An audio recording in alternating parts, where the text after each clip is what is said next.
जी अभी कांग्रेस के जो महासचिव हैं और उत्तर प्रदेश के इंचार्ज हैं, उन्होंने बड़े गंभीर आरोप लगाए हैं आप लोगों के ऊपर। आपने निश्चित उनका बयान अभी सुना होगा।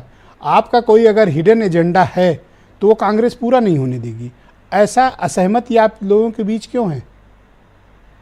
देखिए, हमारे और कांग्रेस के बीच कोई झगड़ा नहीं है। हम कांग्रेस और राष्ट्रीय लोकदल मिल करके उत्तर प्रदेश में भारतीय जनता पार्टी को हरा रहे हैं। क्योंकि भाजपा की एक तरफ तैयारी आप देख लीजिए ब्रजेश जी, क्योंकि आप वरिष्ठ पत्रकार हैं और जमीन तक हकीकत आप उत्तर प्रदेश की जिले जिले और विधानसभा स्तर तक जानते हैं।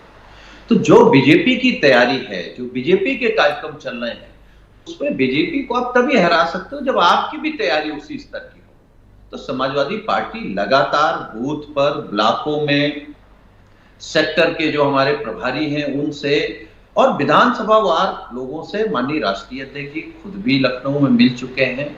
मुझे लगता है कि 2-4-10 लोकसभा बची होंगी, बाकी सबसे बात कर चुके हैं।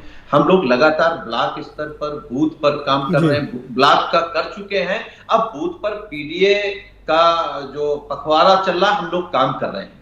तो बीजेपी को हराने के लिए उसी की स्टाइल पे लड़ना पड़ेगा। अविनाश पांडे कोई सामान्य नेता नहीं है और वो अपने हाईकमांड के प्रतिनिधि हैं उत्तर प्रदेश में। अगर वो कोई स्टेटमेंट देते हैं तो ये बेहद गंभीर बात है। और उन्होंने कहा कि अगर समाजवादी पार्टी का कोई हिडन एजेंडा है तो कांग्रेस उसे पूरा नहीं होने देगी। दूसरा, आपके टिकट बंटवारे को उन्होंने हास्यास्पद करार दिया। और तीसरा कहा अभी कोई अंतिम बात ही नहीं हुई है। अच्छा, हम तीनों बात का जवाब दे रहे हैं। पहला तो ये कि जब टिकट बंटवारे पर समाजवादी पार्टी के माननीय राष्ट्रीय अध्यक्ष जी और राष्ट्रीय लोकदल के माननीय राष्ट्रीय अध्यक्ष जी से बात हो गई, 7 सीटें ओके हो गई।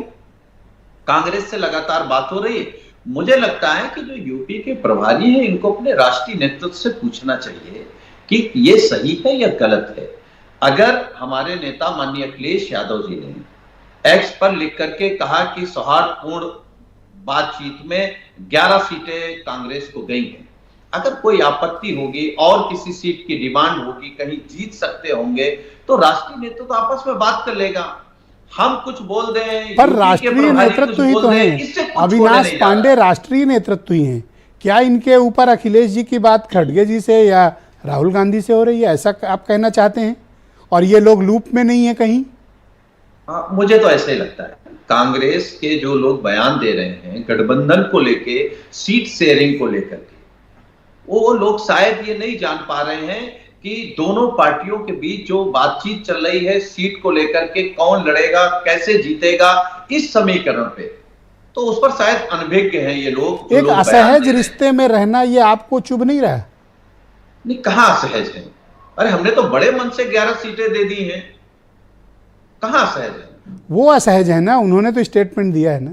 अच्छा, वो असहज हैं ब्रजेश जी। मैं आपके कार्यक्रम में केवल ये कह सकता हूं, जब मध्य प्रदेश का चुनाव हो रहा था तो हम मांगने गए थे कांग्रेस से कि भाई हमको दे दीजिए, हम लड़ लें। क्योंकि ये आप भी जानते हैं कि उत्तर प्रदेश में क्या कांग्रेस हमको देगी या समाजवादी पार्टी कांग्रेस को देगी। मुझे लगता है आपके करोड़ों दर्शक सुन रहे होंगे, वो जानते हैं कि उत्तर प्रदेश में कौन किसको देगा। तो अगर समाजवादी ये साफ साफ आप क्यों नहीं दे रहे हो? ये बंद बंद में क्यों करो? कह दो कि मध्य प्रदेश में जो फार्मूला लगा, हमने तो फिर भी यहाँ बेहतर फार्मूला लगाया। नहीं, मध्य प्रदेश का फार्मूला उत्तर प्रदेश में नहीं चल रहा है। उत्तर प्रदेश में फार्मूला चल रहा है कि कौन भारतीय जनता पार्टी को किस सीट पर हरा सकता है।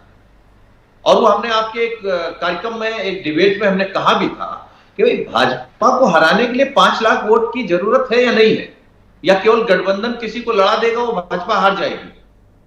तो अगर 5 लाख वोट का इंतजाम कांग्रेस किन सीटों पे कर सकती है और किन प्रत्याशियों के साथ कर सकती है? तब तो आप उस दिन कह रहे थे कि अमेठी और रायबरेली बस हो गया, आपने खुद 11 सीटें दे दी। तो क्या आप मुझे बता सकते हैं कि कांग्रेस और आपका गठबंधन कौन सी 11 सीटों पर 5 लाख वोट का दावा करता है? देखिए, कांग्रेस बड़ी पार्टी है, राष्ट्रीय पार्टी है, और हमारे नेता माननीय अखिलेश यादव जी का आप इतिहास देख लीजिए। बसपा के साथ गठबंधन हुआ हो या कांग्रेस के साथ विधानसभा में गठबंधन हुआ हो, हमारे नेता बड़े मन से, बड़े दिल से गठबंधन करते हैं। और इस गठबंधन में भी भाई हम तो आपके कार्यक्रम में कह रहे हैं 11 के बाद भी अगर कोई एक दो सीटें ऐसी होंगी जहां कांग्रेस कह सकती है कि हम इस समीकरण में भाजपा को हरा रहे हैं, उसमें समाजवादी पार्टी विचार करेगी। अपर लिमिट, अपर कैप्शन 13 का है, में भाजपा को हराना है। अपर कैप्शन 13 का है, 1 या 2। अब देखिए, आप 2 से शुरू हुए, पार्टी 11 पहुंच गई। हमने कहा सीट बंटवारा। अरे मैं थोड़ी बांट रहा हूं, मैं तो संभावनाएं टटोल रहा हूं। आप पिछली बार 2 कहे, मैंने माना, आपने 11 दिया, मैंने माना। अब आप कह रहे हैं चलो 1-2 और दे देंगे। अरे क्या कांग्रेस कटोरा लिए खड़ी रहेगी आपके सामने? राष्ट्रीय पार्टी है। थे कि आप झगड़ा जरूर कराएंगे, तो हम झगड़े के मूड में नहीं, हम तो समझौते ऐसे दे रहे हो कि 1-2 सीट और दे देंगे, बशर्ते वो बताएं हमें कि कहां वो लड़ेंगे।